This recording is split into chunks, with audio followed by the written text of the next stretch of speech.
Hello, everybody, and welcome to a Sunday night cataclysm. My voice. Cataclysm stream. We're here tonight with me, myself, and I, Sidina. Hi, I'm your DM for the evening. Nice to see everybody again. In the right hand corner, we have Namriel, switching it from left to right. Nightmare playing Namriel. Hello. And in the left hand corner, we have Hello. I told you it was hot. we have Wicked Sorry. we have Wicked Aria playing Yabrana Shatterstone. Say hi. Hi. Amazing.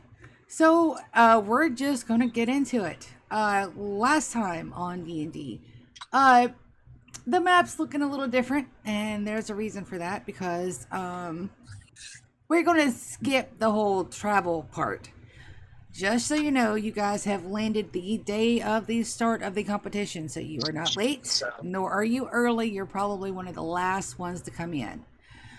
Last time you guys went and procured your live ingredients. You guys had got a shit ton of stuff from different places. Namriel, the bird is still in your pocket. You and your Brana are splitting that 50-50 custody.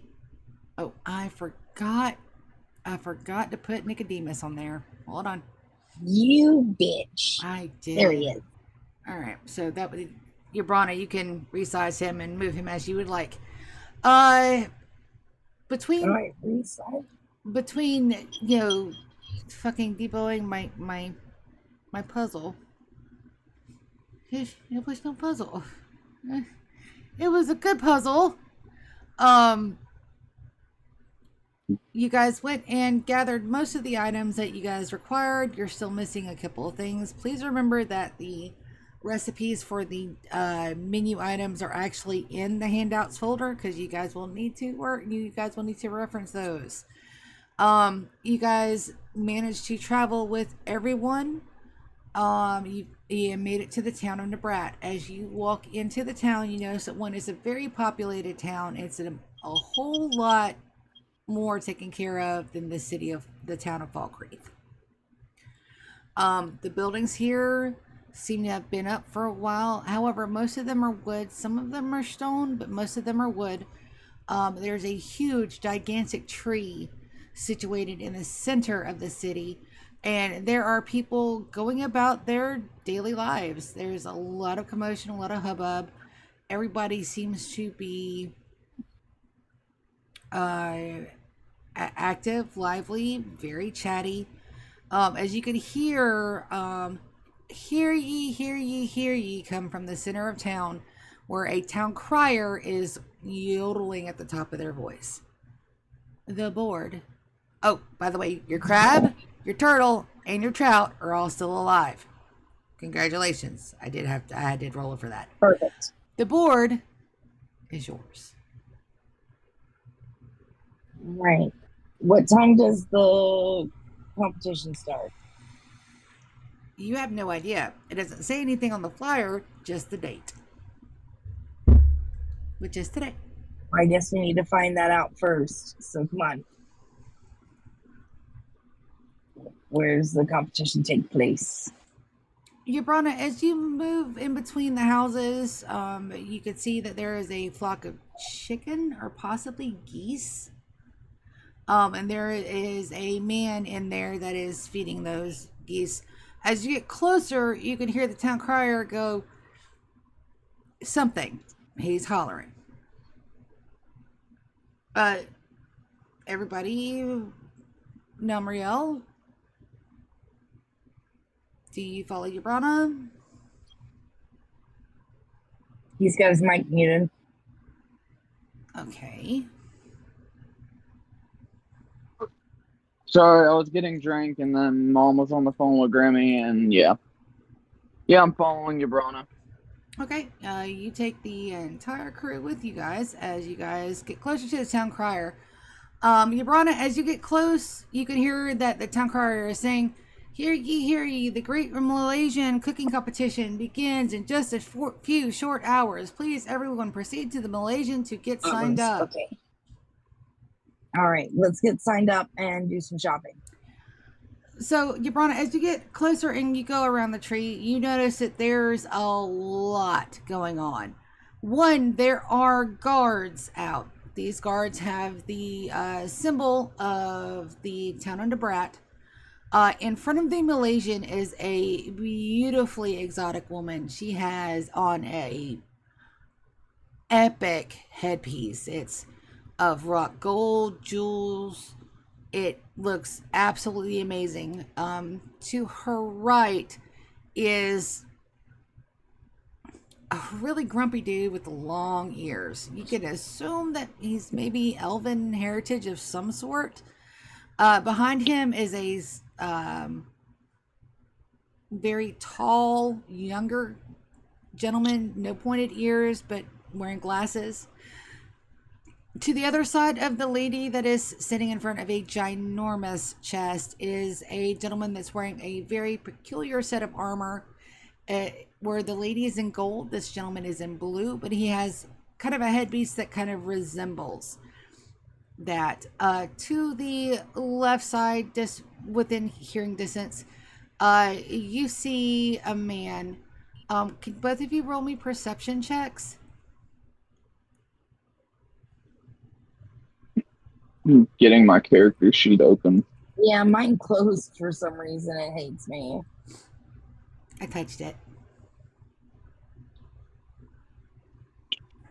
You said perception, that is a 9. Sorry for that, guys. Jake's being a dick.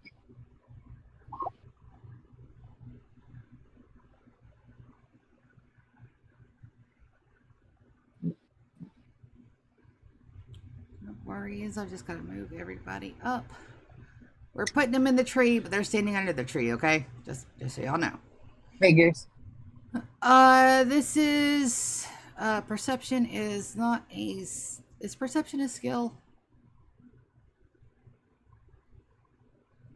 Yeah, that was a Yeah. skill check, right? Yes. So that means that that's your first roll of the day, and that's your first skill roll of the day. So you both get advantage. As you pass by the gentleman on your left, you notice that his companions are wearing these same cloaks that the cultists or Zara's group was wearing when they attacked you guys in front of Vivi's home, or in the valley in front of Vivi's home.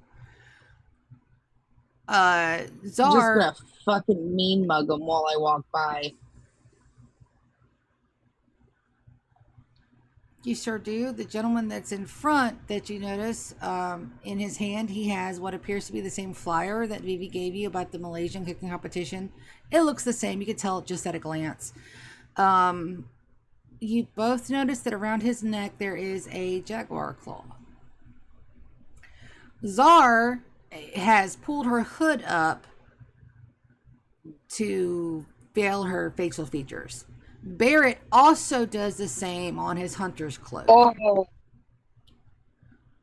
Nice. Namriel, what would you like to do with that roll, please, sir? which one looks like he's leading it?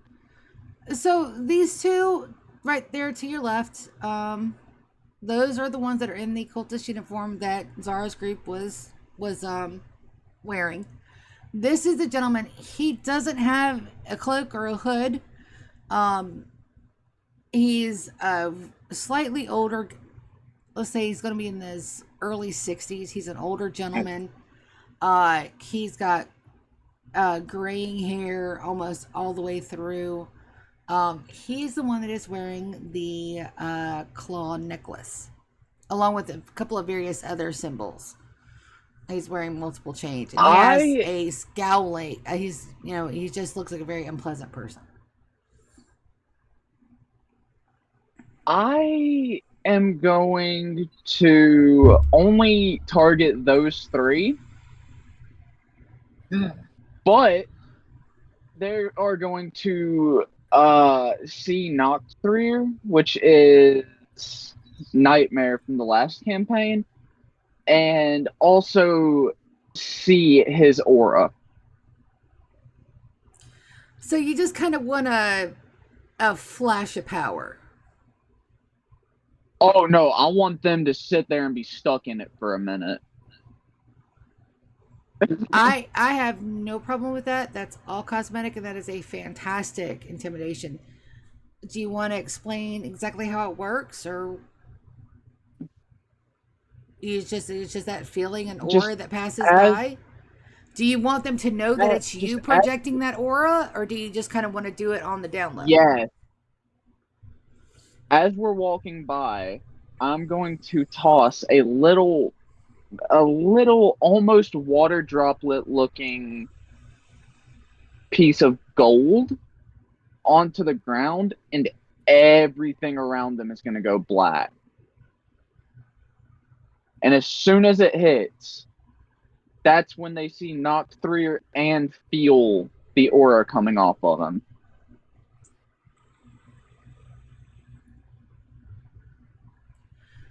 All three stiffen as your effects take hold. One of the cultists goes down to a knee. The other one claps him on the shoulder for support.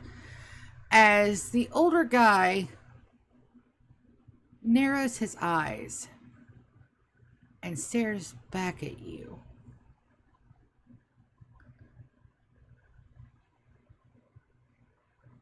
I'm just going to keep walking. You keep walking by.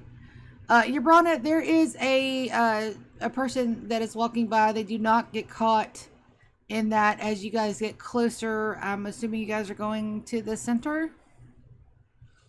I would assume that that would be where we should go to register. Okay, as you get closer to the chest, it is a ginormous chest. It is a good 15 feet wide. It's 5 feet tall. It's massive. On the front of this chest is a blown up copy of the flyer that was passed out that gives the rules, regulations. As you guys move closer, you guys can see that there is another group to your right.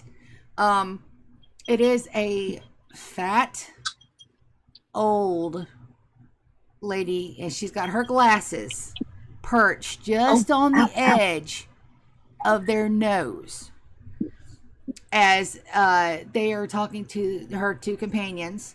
One is a very gruff looking woman in a headscarf. The other one is a cloaked male figure. Um, as she's, just, she's trying to squint at the sign on the chest, and she's adjusting her glasses up and down. So you can assume that she's reading it.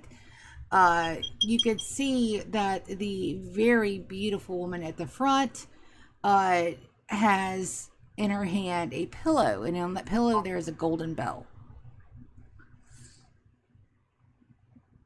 As she rings it 3 times.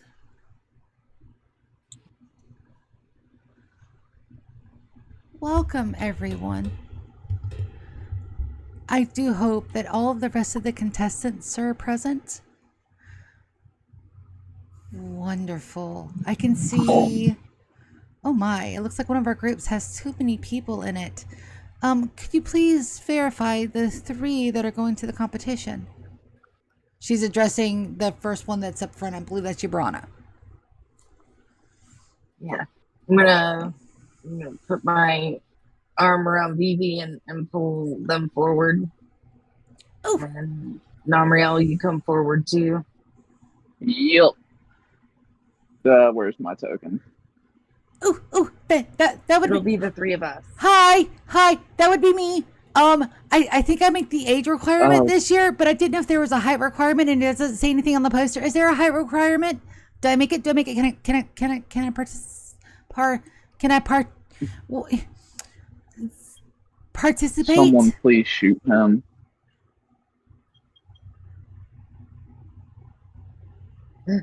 You hear Thank Barrett you, in the Pat. back giggle. So it is. The lady takes her hand that had put down the bell, Here, and I will give you whatever you want. as she puts her hand in front of her face to cover what you can assume is a smile, as she goes, "Yes, I believe that you would meet the age and the height requirement. I do think I remember you from the last year. Did you have fun observing the competition?" And Vivi starts. and he's just going. 10 seconds, 30 seconds. I'm gonna put my arm around him and be like, calm down. Oh, You gotta okay. get registered. Breathe, right? Breathe. Yes, breathe. Yes, we will. Yes, we're going to compete. As he waves his hand jauntily. The gentleman to the left that Namriel intimidated, he says nothing, and the lady to the right, the old granny, is actively just smothering her chuckles, and she's trying to be very polite about it. As the lady up front begins her spiel. I am Fonfala. I am the owner of the Malaysian, and every year we have a competition. That competition is to find the greatest cooks, the most innovative dishes, the best of the best that our little inn can offer. I have a couple of different rules from last year. Unfortunately, due to the cheating that was happening during last year's competition, we are no longer able to provide individual tents for competitors. Now, everyone that signs up will have to be drawn randomly to see in what order people compete. We do have a building set up with a full and entire kitchen, plus all of the basic staple needs. I do see that a lot of people have brought their live ingredients, and that is wonderful. If you will please leave it with Sir here to my left, he will make sure that they stay alive and fresh until your competition. Though it can be up to, we have a lot of groups this year, which I'm very, very proud of. But he will take care of your competition materials, and we have knights absolutely to guard those. One of our other things that we're going to do is that we also have our head chef, and we have his sous chef this year that is going to be helping the knights regulate and view the competition and competitors. Please give your very fond welcomes to our chef. Let's just call him Chef Caleb, and his sous chef Coda. They are our head chefs for the Malaysian this year, and their tenure ends with the arrival of the new winners, just to make sure that our offerings are the best, the freshest, the newest, the most innovative. As she waves at Chef Caleb, his whole demeanor is one of fuck around and find out. His ears are long and elf-like, so you guys can assume that he's some kind of elf or half-elf. You would bet half-elf because his body is built more like a human. It's big, it's burly, and he has got the most fucking epic beard going on.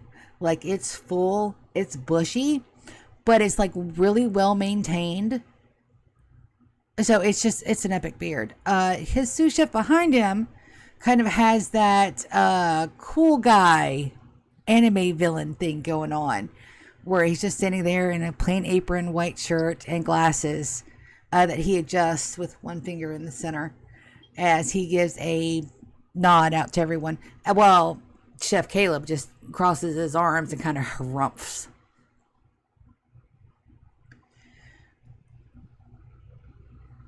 Are there any questions before we start? I do know that the rules are posted, but are there any general questions before we begin?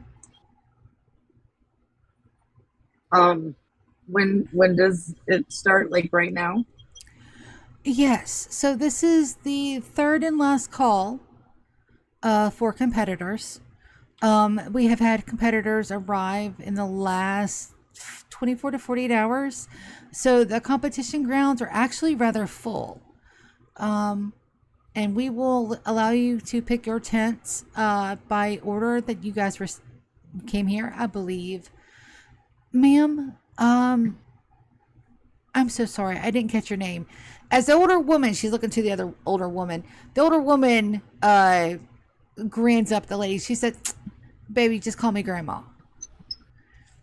You can see the kind of, you know, how polite people go when somebody tells you to call them by a nickname and they're not used to it.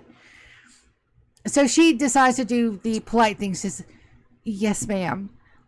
Your group arrived first, so you will be one of the first ones to go and pick out the one of the last of the tents.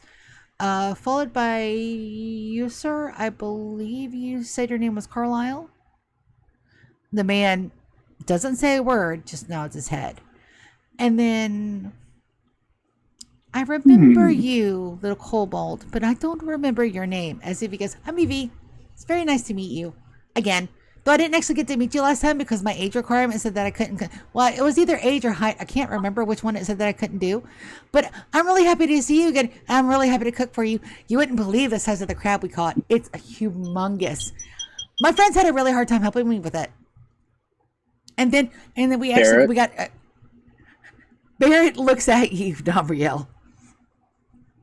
Barrett, I am begging you, please stab him. Barrett shakes his head, but John does come up behind Vivi and whispers something in his ear. As Vivi goes, "Oh, but the turtles and the tortoises," as John whispers something in his ear again. As he, okay, yeah. We'll go last. We'll pick last. Last is good. Last is fine.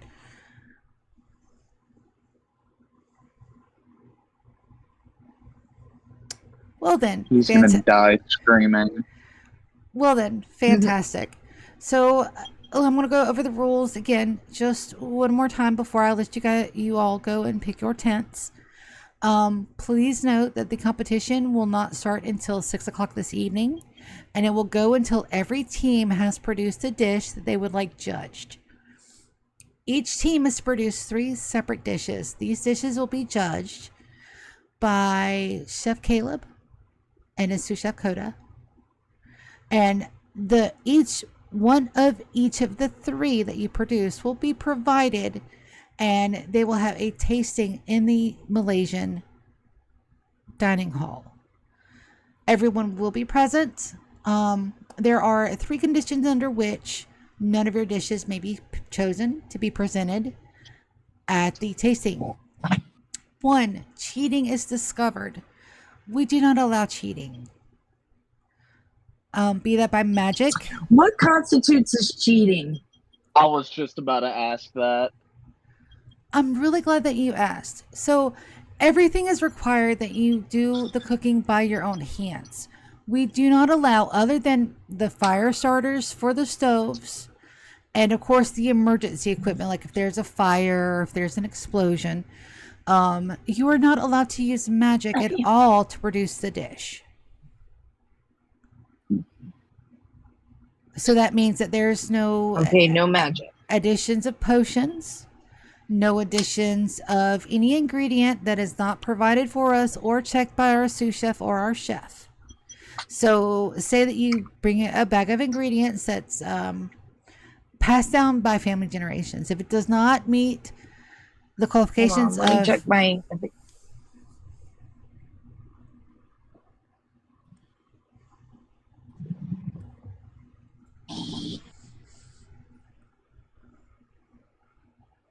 Boo. Are you there? There you go. Okay, I gotcha. I don't know what happened. My shit just stopped working. Not a problem. As she goes on to say, so any combined ingredients like sauces, spices must be checked not only by the chef and the sous chef, but also by Sir, who has a magical detection item.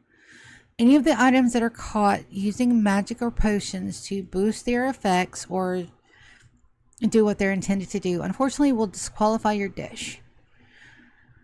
The use of that twice, or the finding of it twice, will make you ineligible to compete through the rest of the competition.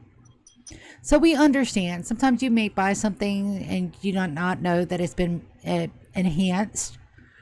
So we allow for the twice picked rule just to make sure that everything stays fair.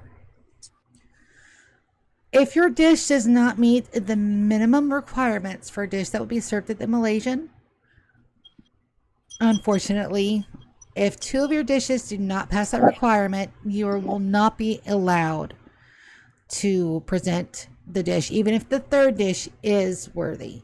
We're looking for the best of the best. And even though only one dish may be chosen, all three must pass our bare minimum. Which means that not only must it taste delicious, not only must it look absolutely amazing, but it must be also cooked in a proper manner. So we're looking things for like underdone food, underdone vegetables, overcooked food, overcooked vegetables. Anything that we would not serve in the Malaysian proper will not pass muster. And I do have our head chef, Caleb, who will be checking those dishes frequently, not only as you cook them, but also as he taste tests the dish that you serve. You're required to produce 3 of each dish. The first dish is for Caleb to test. The second dish is for Sir to test. The third dish, if it is chosen, will be provided at the end for the tasting. Any fighting, any disruptions, any arguments that go above and beyond what would be considered appropriate behavior for competition and competitors. That is an instant disqualification of your entire team.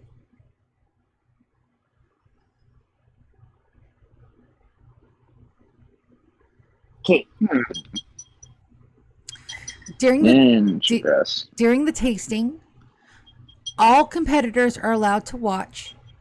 Any competitor that disrupts the tasting will be escorted off the property and banned for life.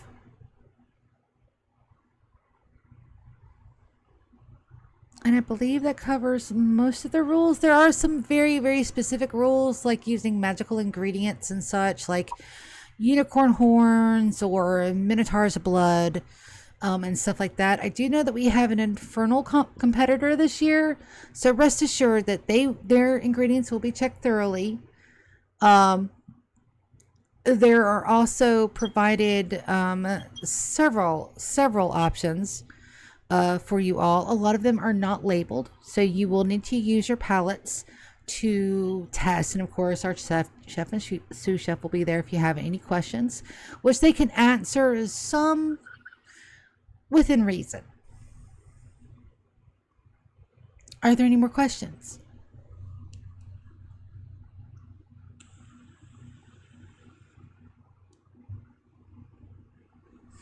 I don't have any questions. Well, when is our turn? Do I have time to do a thing? You will be last, and you will be escorted to the tents at probably, Sir, what times? Sir looks at his clock. It's 12 o'clock now, so we will take Grandma first. So she'll be done by 2. Then we will take, I believe it's Mr. Carlisle's group. He'll begin at around 3:30. And then when his group is settled, we will take your group, which is the last group. And I expect to take you guys back around 4:30 or 5. You will report here. And I see that you do have extra people in your party. Please note that there is an inn that they can stay at. And there's also a stable with a hostler. So if you guys, I see you also have a horse. Oh, I forgot to ask, what's your policy on pets in the kitchen?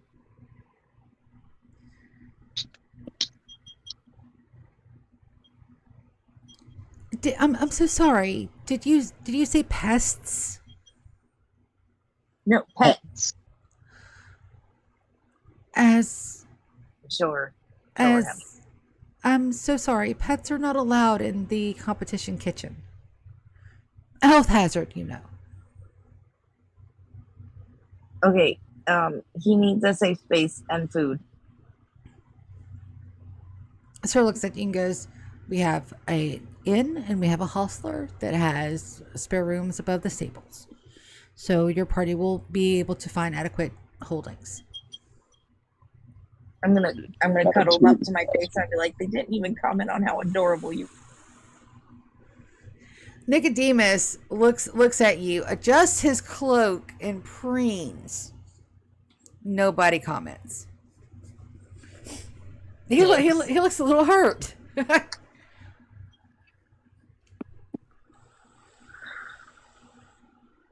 Makes them all assholes. You don't worry about it, but Sir walks up. I need to find an apothecary. Bows. Oh, sorry. I didn't mean to interrupt. I was just talking out loud. Not a problem. Sir walks up, bows as he goes in front of, I'm so sorry, there's so many names to remember. Fonfala. As he goes and he escorts the group that includes Grandma and her 2 companions. He begins leading them out of town to the right. Which there's 2 ways to get out of town from this angle. There's a way to the right and a way to the left. He takes them out to the right and north. So you can assume that's where the trial campgrounds are. Carlisle and his group walk off. They just leave. They're going to the top left. And it looks like they are entering the building right here to the top left in the first building on the right. The lady, Fonfala, turns around and walks inside walks inside the Malaysian as one night ghost stands at the door and the other 3 flank the chest. So you can assume that they're paid guards to guard that chest. And you guys are now free to explore.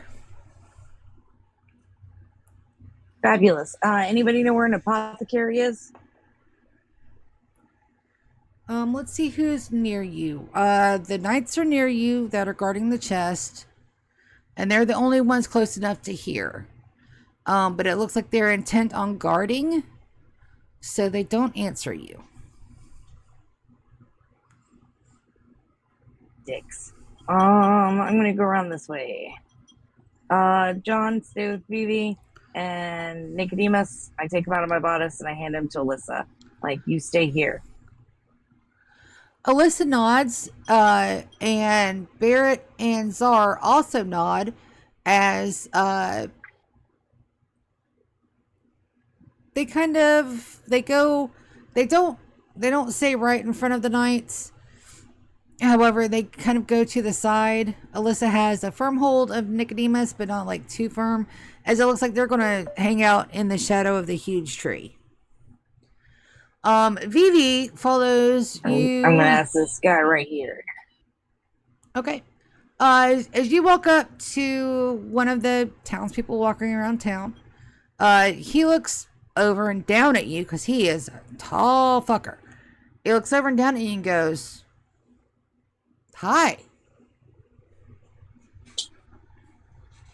Hi. Do you know where the apothecary is? I do. I actually live here. Give me a moment. There is... Hold on, I'm looking at my notes. Notes.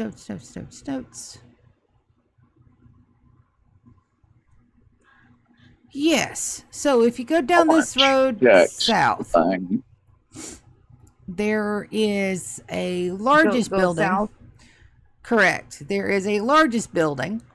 Normally Jean is out front with his with the products out front. I'm pinging it on the map, by the way, if you guys can't see.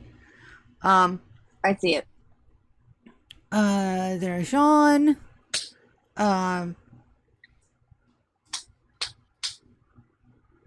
So yeah, this herbal apothecary, a couple of magical items.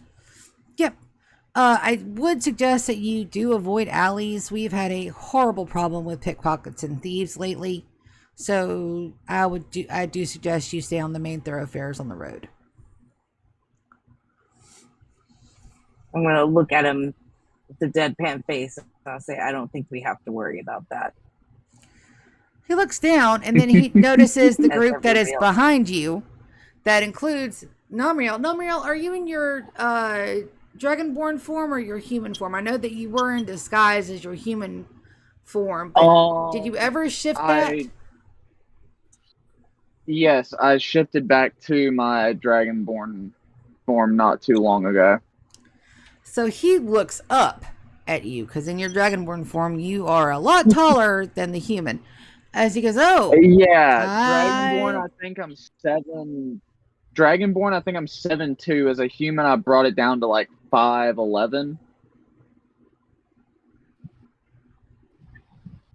They're just to completely throw people off whenever they see me.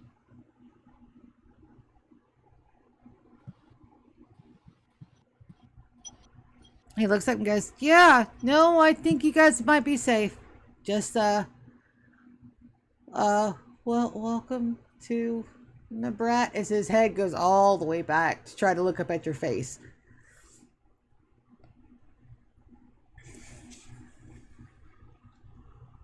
We'll make an interesting disparity, me and him.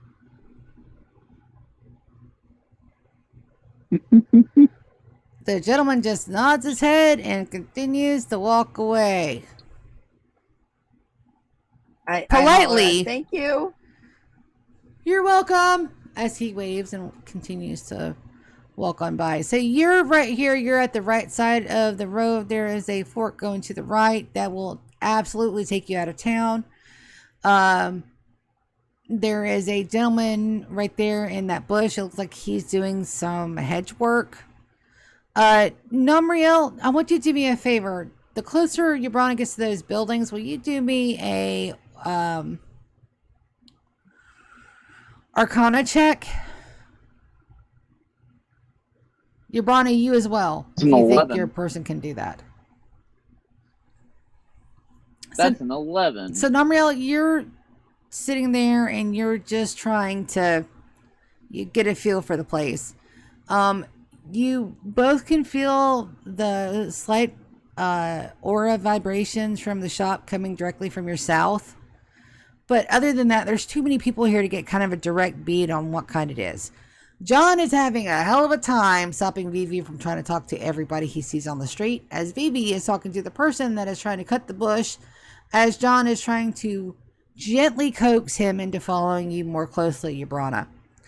Namriel, as you come through, you see that there is a chef that is directly in your line of sight. There's a girl that's holding a cat. There's another gentleman that's walking around. It's just a really busy city.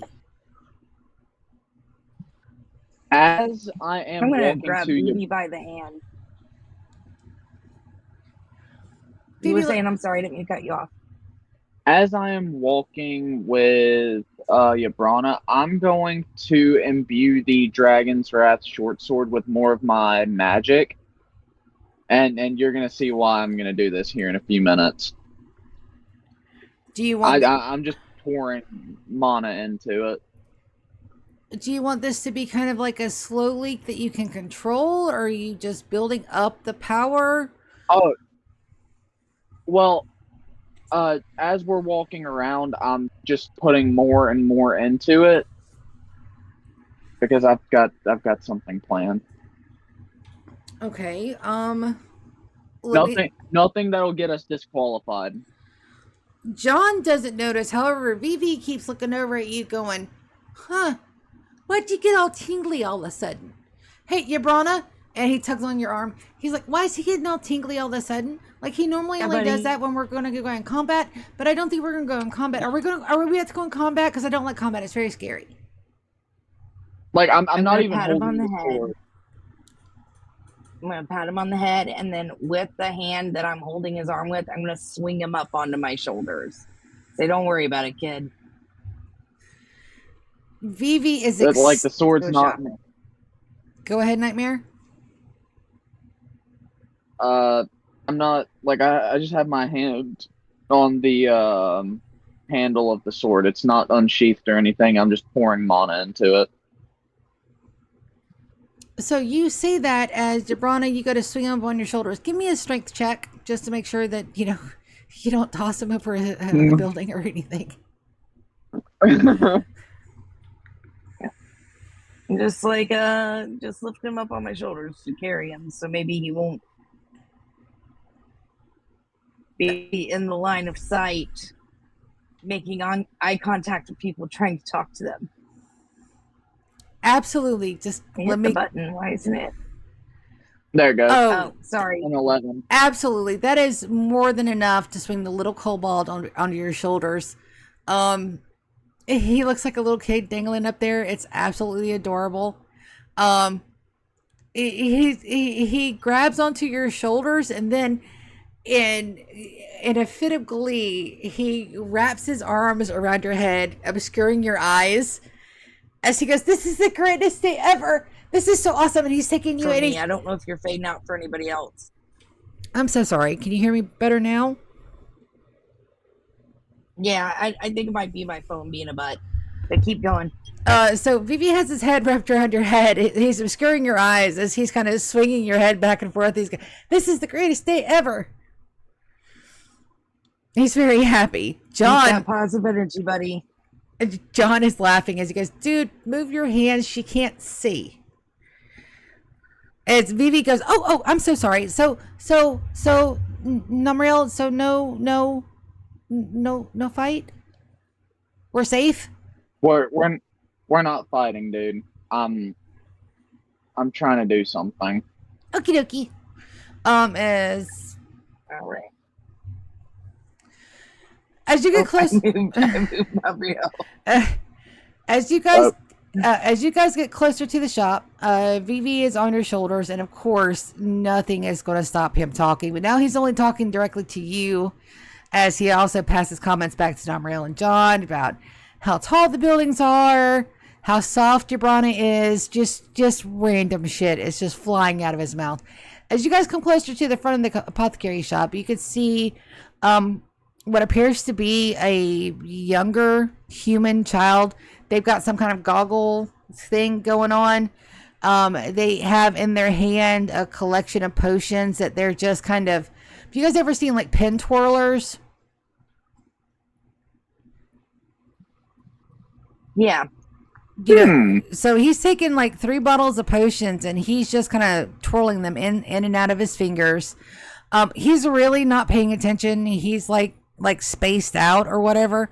So he does not sense you guys approaching. So he's just sitting there spinning his stuff. In front of him is a small, it looks like a table that could be converted into a cart that has different potions, bottles, different bags on it. He still doesn't notice that you approach, even though Vivi is talking a mile a minute. Namriel, what was that self? I need to shop. What was that self roll for, sir? Now that I've been imbuing my magic into the dragon short sword, and that where I am currently standing would be considered a small alley, I'm going to, because there have been rumors about people stealing shit, I'm trying to make a way I can ping my energy whenever this sword goes missing.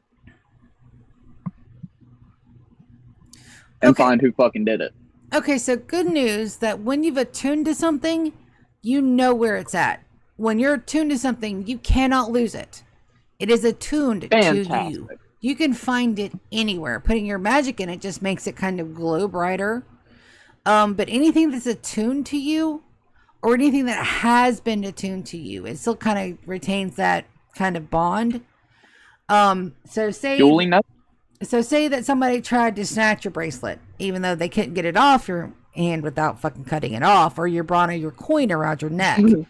If somebody was successful in grabbing that, since those items are attuned to you specifically, you would know exactly where they were. That's why attunement is very important, especially in this world, because once you're attuned to something, it's extremely hard for attuned items to get lost, because they are attuned to the soul of the wielder. All right. Well, I clumsily just drop it, and I don't even notice it fell out of its sheath. Okay, so we're going to keep it on the same square that you're at. I'm going to mark that. So I'm going to move you just Yep. a smidge. I'm going to mark that square with a blue X. So that's where you dropped your weapon. Yep. Okay, so Now I'm just gonna keep walking. you would still be in line of sight. Your weapon is dropped. Gibrana, you approach the teenager that's twirling bottles. He still hasn't noticed you, even with Vivi chattering a mile a minute. That's what's his name? John. Yeah. I want Like, to set up a message with John real quick. John consents. Hey, I just dropped my sword back there in between those two buildings. If it goes missing and I don't see it, let me know. I'm doing it to try and catch the thief. John, you can hear, oh.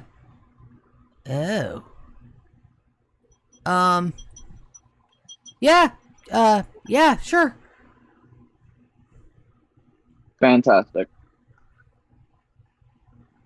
His facial expressions, as you're sending a message to him, you can see that in his facial expression, he's like, what the fuck?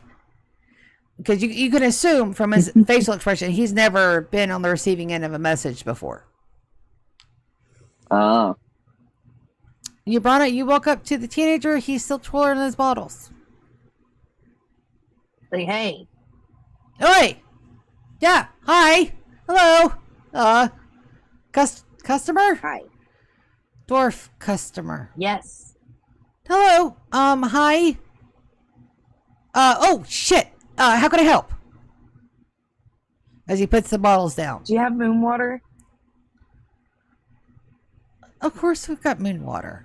I mean, what kind? I've got full moon, new moon. I've got quarter moon. I've got half moon.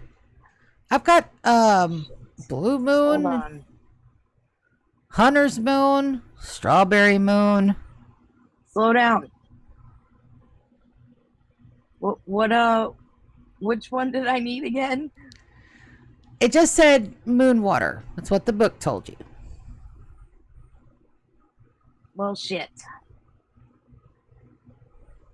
I guess if it just said moon water, any moon water would do, so I'd assume full moon.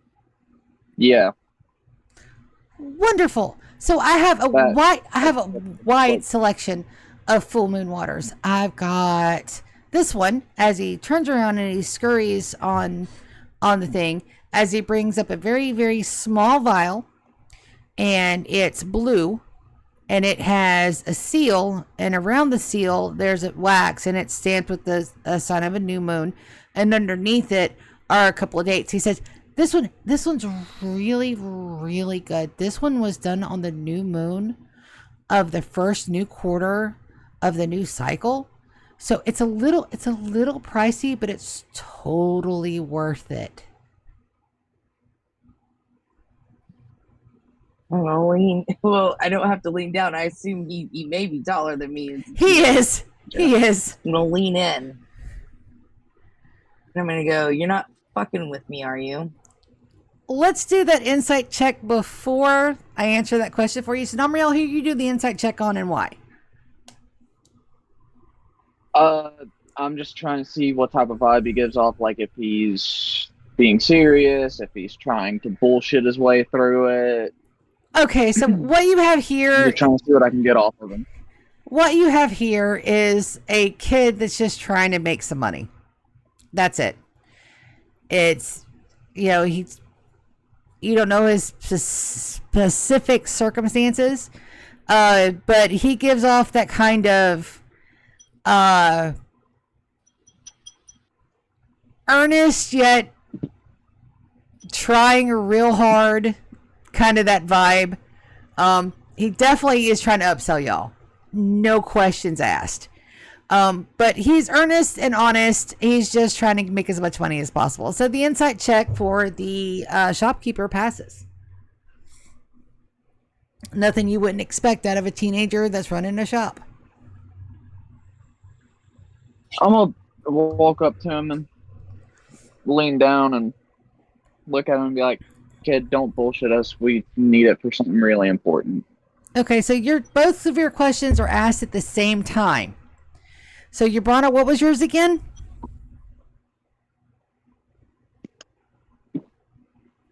I asked him if he was fucking with me. Okay, and then Namriel comes up with "Don't fuck with us." Okay, so as you both lean in, Urbana, you're down at the same time with Vivi on your shoulders and John having his back turned, staring daggers at where Namriel said his sword was left. You look up, Namriel looks down, and you both say that at the same time as the poor kid just goes, "Oh, no, yes, no, yes, no, yes, no." I was like, because I specifically asked you for full moon water, and you try and upsell me on this new moon water. This is full moon, but it was taken at the first of the new cycle. So that means that this water's 10 years old? That's what you're saying. I'm fucking dumb. All right, I get it. No, I would never. As he goes, a beautiful. I would never say that you're. It's not. No, I did not say that. This is. It's good. It's good. It's good. It costs a lot, but it's. I reach up and I pat him on the cheek. That fucking And I'm like, how much is check. Hold on. Let me do a thing. And this is to the DM with that history check, does Moonwater have any magical properties? I would assume so, but they would be faint.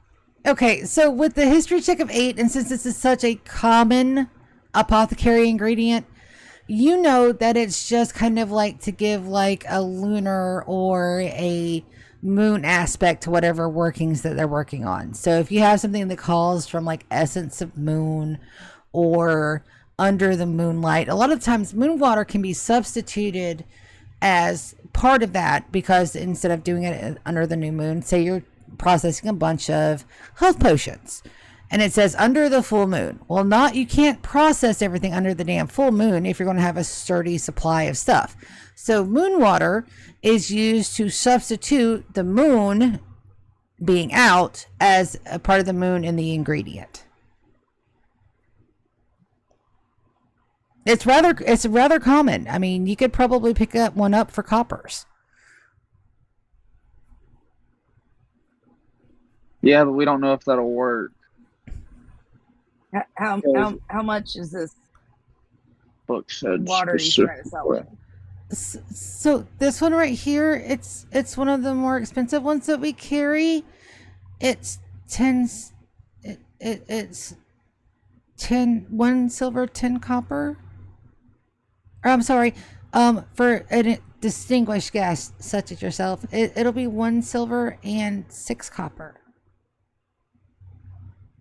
But we also guarantee all of our supplies are produced in the most ethical way possible. They're not magically enhanced in any way. They're just a straight item. Kid, shut the fuck up. I'll take it. I hand him 2 silver coins. Is there anything else I can help you with? As he begins to smile. Just shut the fuck up. I have a very bad headache and I have a lot of shit to do today. And you are really pissing me off. So take your 2 fucking silver coins and give me my fucking moon water and I'm gonna go. Thank you. Would you like that in a bag, madam? No. Okay. Snatch it out of his hand. And I'm going to pivot around and I'm like, Vivi, you're coming with me, buddy. Vivi leans his head over as you go to walk off. Go ahead, Nightmare. For the record, I'm following. I'm just not at my computer right now. Okay, so... Oh, I thought you were watching your trap. John is currently watching the trap. But as you guys go to move away, Vivi cranes his head backwards, so you have to reach up and support his back because he's trying to say goodbye to the boy that's just standing there with two silver pieces in his hand and his jaw on the floor. As he goes, it's okay. Mm-hmm. She's really nice. I mean, I don't know why she's like not like, but she's really super nice. See you later. It's because I can't tell him. It's because I can't tell Vivi to shut the fuck up because I don't want to hurt his fucking feelings. Okay, so you guys move away from John. John, with the message spell. I can and will tell him to shut the fuck up, right? You can. I'm not going to. I'm not going to hurt his feelings. Jabrana, where the fuck did I you don't go? give a damn. Okay, so you're going back up to the tree. So of course you have Vivi on your shoulder, so of course he goes with you. John goes, hey, we're moving away from your shit. Do you want to go grab it before we get out of here? Because he's kind of like, he's following. He's like, I gotta move. Nobody touched it. As he follows behind you, Yabrana, of course, taking his oath to guard Vivi very seriously. Numriel, everybody has left you. And you're kind of following slowly behind Yabrana. As you pass, you don't notice anything out of the ordinary, and your sword is exactly where you left it. Nope. I'm going to leave it there, and I'm going to wait until I can tell that it's been moved. Okay, not a problem.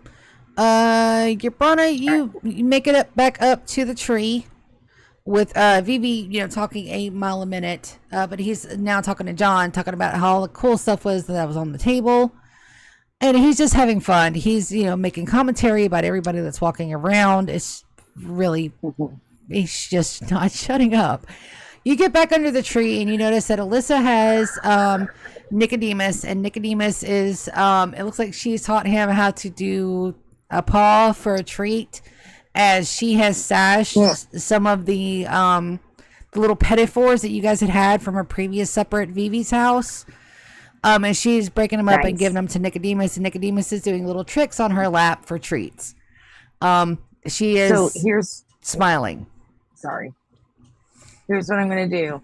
I'm going to take Vivi off my shoulders. I'm going to sit him down and be like, I have a very important question to ask you, Vivi.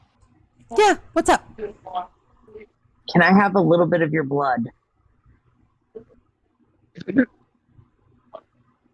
I mean, yeah. I don't know how you're going to get it though, because I haven't bled since I found the knife, but we can try. I mean, don't try. I mean, we could try like a little bit, but like not too much. Like, how much are you wanting? Is it going to be a lot? Am I going to get sick? Because losing blood makes you sick. It should not be a lot. For the thing, how much blood does it need to be? You can assume when they say the blood, it's normally a drop. Okay, fabulous. It's a drop. You think I could talk to your knife for a second? Vivi goes, quietly under the cover of the tree where nobody can see. Yeah. They like that idea, but we have to. Hey, tell you what, if you put me back on your shoulders and we go like up in the tree, nobody would be able to see us. Fabulous. We're gonna do that. All right. So there's a problem with that. This is a very tall tree. So the first branch that you could attempt to climb up with is triple your height. You are going to need assistance to get to that branch. Who do you ask? John. I don't know if I should try that. I'm gonna ask John if he can boost me up. Yeah, because I don't know how magic's working or if we're near another god, so.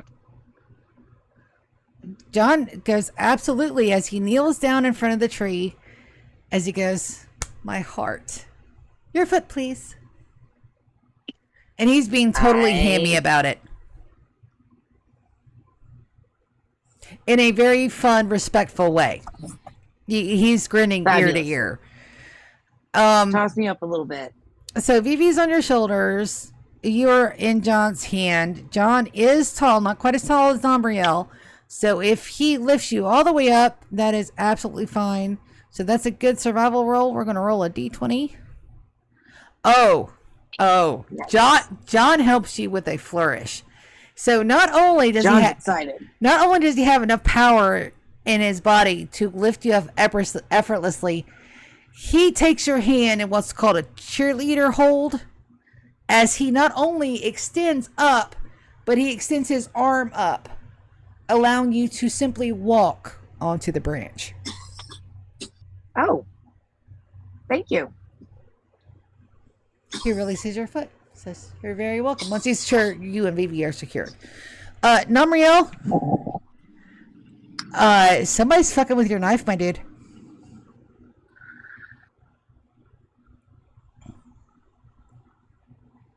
I'm gonna slow up. That is not my token. Where is my token? Okay, so I'm over here with these guys. I'm just gonna slowly walk my way over here and peek at who it is. You have company as Czar follows you.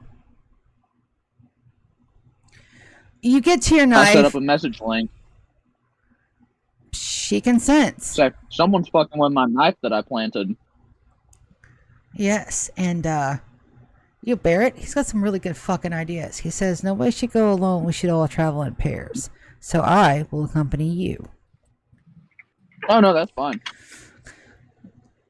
With someone fucking with my knife, I say we flank them.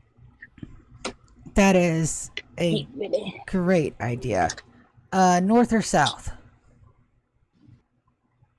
Yeah. I'll move south. I'll take the north. As she still has her hood over her head, as you guys go, she strikes up a conversation with the guy that's still trimming that hedge, as she can just peer into the alley. She's making general conversation. The guy's warning her, oh, lady, please stay out of the alley. And she goes, don't worry, I can take care of myself, as she flashes her sword. She walks into the alley and notices that I use message and say now. And I walk up to him. You both say now, and you guys have cornered what appears to be a street urchin. It is an older one, so they're probably in their mid-20s. He has his paws all over your dagger. He notices the last second as you both move in to pincer them. Give me a second. I will be right back to you. Yabrana, Please keep in mind, street urchins are not necessarily thieves. Oh, I know. What were you saying, So, Lulu? Yabrana, you move up the tree. Absolutely, you climb that with ease. The branches are a lot thicker the higher up you go. As you get to the top of the tree, Vivi is ecstatic. He's like, I've never been this high. This is awesome. This is amazing. As Please be careful. Oh, I am. He carefully reaches into his pocket and I thought you were gonna tell him to please shut the fuck up for the first time. Oh my god. he pulls out the dagger as he goes. He said that we could talk, but we got to make it really quick because talking is really very tiring for him, and he hasn't had anything. I get it. Okay, here you go, Right. and he drops it. Oh God. That thing will cut through you. That thing will cut through your arm like butter. I would hope that it would have enough sentience not to cut me. It's falling as It's a we divine speak. artifact. What do you? It's a divine artifact. What do you think? What would you like to roll to try to catch it? Oh God, what do you want me to roll? I'd say Dex or Strength, whichever one is higher. Is there a panic button? Absolutely. Roll me a D100 for panic. You open that door. You open that rod. Yep, that was your fault. Motherfucker! Yeah. No! So as Watch out below! Phoebe lets go of the dagger, the knife, and it falls. Remind me Oh, I hope it again doesn't stab if John. you are a dwarven lady that has a beard or you don't have a beard. I do not. I didn't think you did. So, since Vivi is on your shoulders and on top of your head, right? So, as he drops it, when you go to bring your arms up to catch it, it takes a side of your hair with it. Oh. Guess I'm getting a haircut while we're here, too. You hear a swing as it slices through a good portion of your hair that came with your... Which hand are you catching it with? Your left or your right? Left. So as you pull your left hand back, I'm assuming the right one's holding Vivi steady. You pull your left hand out, a whole swath of your hair comes with it as you hear a swing as it catches in your sleeve. Like, motherfucker. God bless America. I'm gonna pull it out of my sleeve. Like, well, at least it didn't take my arm off. Hair grows back. Damn it. That's what a nat 1 would have been. Please tell me you say that out loud. I'm sorry? Please tell me you say that out loud. Of course. I detest the word dick. It is wholly inappropriate, and I told him to hand me to you, not to drop me. Apologies for your shearing. That was not my intent. How can I help? I need a drop of Vivi's blood to save someone. Come again? Right. I have a friend. She got a magical bracelet. The young human you travel with, yes? I need a drop of Vivi's. Yes. I need a drop of Vivi's blood to get the bracelet off. Why? A book told me how to do it. Normally, I would advise caution against taking directions from a book, but that kind of tends to be the whole stick of learning. So I can't really say that. However, why specifically my Vivi? I don't want to say this out loud, but I can pretty much guarantee he's a virgin. Yeah, he's a young kobold. They don't mate until they're in their midlife. Yeah. It's gotta be virgin blood, and I don't want to go asking people around town how many people they banged. This is more convenient. That would be rather... That would be a rather uncomfortable conversation to have with a lot of people. Yeah.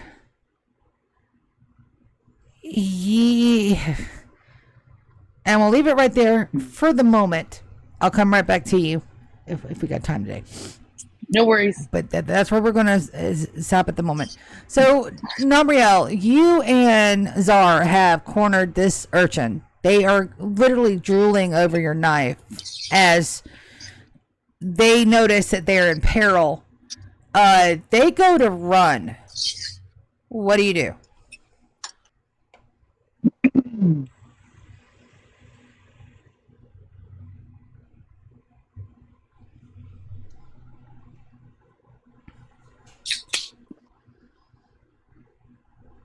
I'm just gonna take a step, reach out, and grab their wrist very tightly. Strength. Well, let's do dexterity. They're running. They're running. So let's do a dexterity check. That's an 18. Oh, easy. Which hand do you grab? One has your knife, and the other one is empty. Oh, I haven't recalled the sword yet. I know one of his hands is around your knife, the other one is empty. Which hand do you grab? I grab the one that's on my blade. You grab their hand as they go to run. It swings them around as Zara gets right behind them and puts her hand on the opposite shoulder. So you have their left hand, which has your dagger. They have their arm, their hand, and they're digging in to their right shoulder. As she goes, oh, look what we found. A little scurrying mouse. Whatever shall we do with this mouse? As she looks up to you. I just got a quick question for him. Why is your hand currently attached to my blade? I'm going to ask if you're going to ask them this in a generally casual tone. If you are trying to intimidate, or are you trying to sweet talk an answer out of them? Hold on, let me see what I'm my. so sorry. Oh, that was I'm gonna try and sweet talk the answer out of him. That's a 19. So, in a very calm, very easy voice, you turn to ask the younger gentleman, why is his hand on your dagger? Is he looks up at you, he goes, sir, I didn't know it was yours. I'm so sorry. I was going to turn it in. I didn't mean, here you go. It's yours. Just let me go. I won't bug you anymore. I promise I didn't mean, I just found it on the ground. I thought somebody dropped it. I didn't mean nothing by it. And he's just going on and on. I'm going to use my weapon bond to just make it disappear out of the ground and reappear in my hand. If I let you go, me and you still got to have a conversation. Oh, sir, you don't need a conversation with the likes of me. I'm just a lowly street rat. If you try and run, this dagger will end up in your heart. This isn't optional. Okay, so he's still under your persuasion. He absolutely believes you. He stands still as if he's been frozen. Okay. Now, I've been hearing rumors around the town that stuff just so happens to go missing in the alleyways. When I turned that corner and I realized my blade was missing and I went back to look for it, you were drooling just looking at it. No, sir. No, that's not our crew. That we don't do that. We don't do that at all. We go around and we look for stuff that's been dropped, but we don't actually take things. That's not our crew. That's the other crew. We don't have nothing to do with them. They're bullies. All right, but why, when I went around this corner, were you drooling over my knife? Sir, that's a good blade. I could have sold it for a whole lot of money, and we could have eaten for a month off of the money I got from it. I mean, I wouldn't get everything that it was worth, but I could at least feed me and my siblings. It's made of gold, silver, and has rubies embedded in it. Yeah, it makes sense.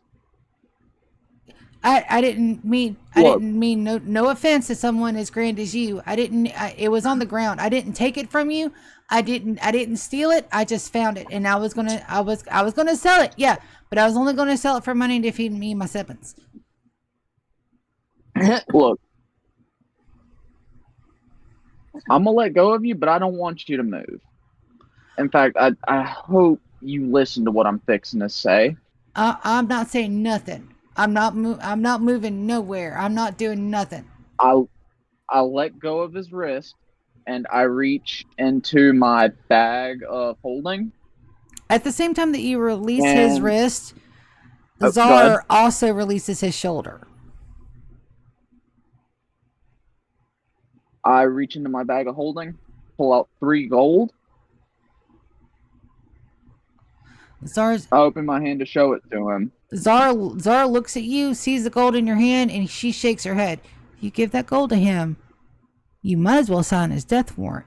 You need to give him either copper or silver. If you give him gold, the people that he's going to turn that into is going to string him up for theft. Do you got anything a little lower? Because if you give him those, you might as well be signing that kid's death warrant. She's telling you this through message, by the way. You got 10 silver on you? Zara looks up at you and through message goes, I'm a fucking merc. I never keep money on me. Makes sense. No shit. Listen, if you want to do good by the boy, don't give him coin. Go buy shit that you know he's going to need, or give me the coin and I'll go buy the shit I know he's going to need. They're going to need food, they're going to need clothing, and then they're going to need somebody to look after him. I can't do the looking after part, but I can damn sure find somebody that can. The only problem with that is we got to go in pairs. So either I need to take Alyssa or Barrett with me, and that means that somebody I'll go else... with you. You got the competition. You can't go with me. Until the competition starts and we get called on, I'll go with you to help get everything he needs. Then we need to take... I'll use as much as needed. Then we need to take him and drop his ass off with the rest of our party and have Barrett keep a damn eye on him, because the second we let go of him, he's going to be gone. The only reason why he's standing just that still is that you flashed that gold. Now, what's your name? The kid looks up and goes, they just mainly call me Mouse. Alright. Well, come with us. I'm gonna have you sit with my group of friends. And instead of just outright giving you money, me and Zara are gonna go get you some stuff that you'd need so you're not going around just picking up random items and stuff like this happens again. The kid looks at you with a face of like, what the fuck? Dude, if this would have happened under any other circumstances, you wouldn't be walking away. Zar says in your message, you have been running a lot of kids, have you? No. Watch this. Nor do I care to be. She takes her hand and she loops her fingers around Mouse's earlobe. Come on, boy. Oh, what the hell? That hurts. Like, nope. Shut your trap. We're going. So she has the older, it's 20-year-old. But Zar is a very well muscular merc. She holds on to him easily because she's got his earlobe. And if you've never been tugged around by your earlobe, I pray to God that never happens to you, because it fucking hurts. But not enough to cause actual damage. She drags him back to the tree. And that is where we're going to have to stop tonight, because it is 9:05. Oh. Dang it. We are going to try for a Wednesday game, because there's a whole lot more that you guys can go and explore and do and look around in this town. This town has a lot of stuff. Brana, you are mid-conversation. Your hair, I will allow you to decide how short it's going to be cut, but that one side, your left side, is obviously cut. So there's that. You are still in the process of talking to the dagger. The dagger says yes, but they don't seem too sure about something. So when we start back, we will start back with that conversation. Namriel, you and Zar will be toting Mouse back under the tree. And thoughts, compliments, criticisms, concerns, complaints about tonight's session, other than it was short. It was a bit short, but it was all right. Yeah, that's fine. I had fun. Awesome. So these little chibis are part of a set that I got with Roll20. So how are you guys like? Do you guys like the chibis? Do you like the regular tokens? Are they easy to see? Just getting a little bit of feedback here, because I like the chibis. I think they're cute. They're interesting. It's just a new twist to characters. I like them. Okay. Well, on that note, we're gonna see everybody Wednesday. We're gonna have a Wednesday stream. Everybody say good night. Good night, viewer, because GK was watching Night. us. No. Okay. See you Wednesday.